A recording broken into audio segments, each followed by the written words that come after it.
Good morning, everyone. Today we are going to study the history chapter Different Ways of Life. Economic life. In the early Vedic period, the people were mainly pastoralists. By the later Vedic period, agriculture had become the main occupation of the people. People grew rice, wheat, and barley. The fields were irrigated with water drawn from wells or channel. Iron was used to make agricultural implements like sickle and plough. Bulls and oxen were used to plot the field, since the people depended on cows for milk and dung. They were considered important. Cattle rearing, hunting, fishing, metal work, carpentry, and tinning or leather work were common occupations followed by the people in the villages. The surplus was bartered for other goods. Cows were often used as unit of exchange. By the later Vedic age, an ornament known as the niksha began to be used as a common unit, much like modern money. Religion. In the early Vedic period, the Aryan worshipped various forces of nature such as Agni, god of fire, Indra, god of rain and thunderstorm, Surya, the sun god, Prithvi, the goddess of the earth, and the Vayu, god of wind. These gods did not have temples dedicated to them. Worship took the form of reciting hymns from the Vedas in their honor.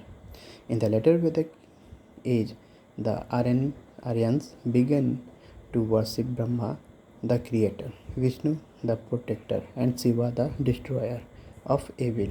The ritual became complex, and people began believing that they had to perform elaborate sacrifices or yogas to appease the god.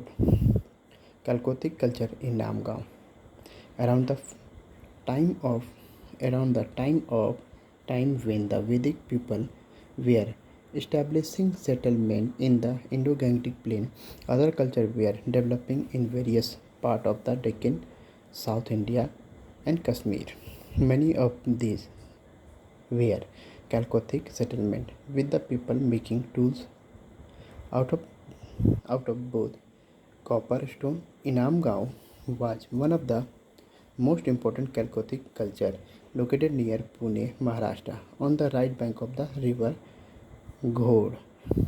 This culture lasted from 1600 BCE to 700 BCE.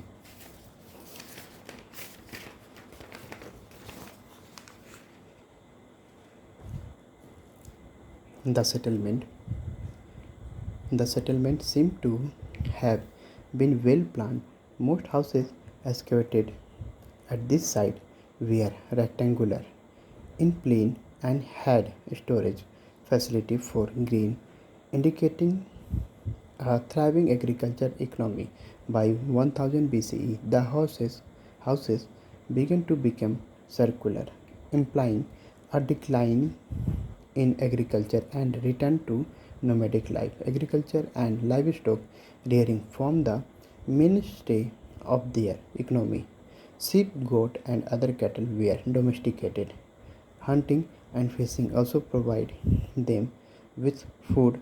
Copper, gold, and ivory were traded with other culture.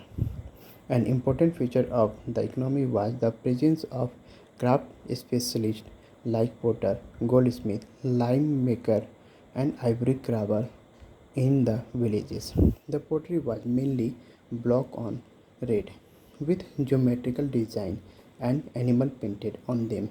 Tools made from stone, copper, bones, antlers were used mainly for hunting and spinning, skinning animal hide.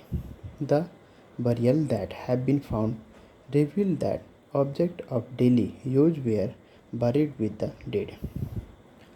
Between 1000 BCE and 7000 BCE, there was a decline of culture. Some suggest that Decreasing rainfall caused a decline in agriculture, leading to poverty. Others believe that the megalithic people from further south, equipped with tools made of iron, arrived in the region around 800 BCE and wiped out the civilization in Inamga quite suddenly. Megalithic culture, Brahmagiri.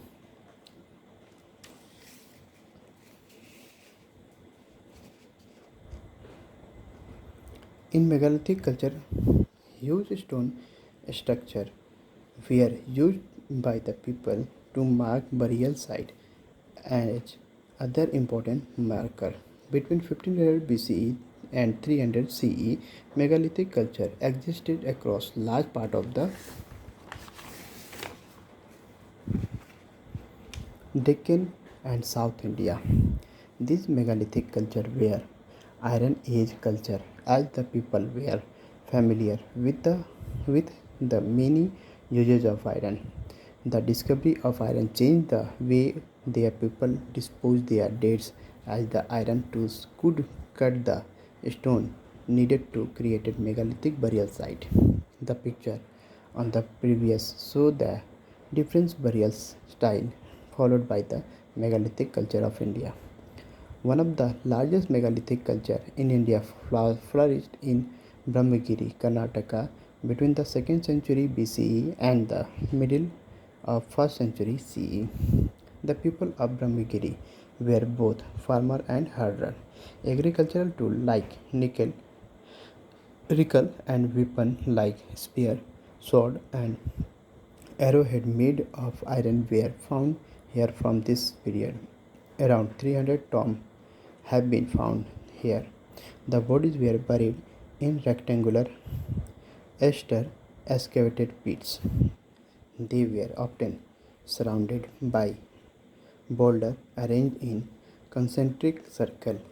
In one of the burial sits 33 gold and 2 cornelian beads, 4 copper bangles and a conch of shell have been found.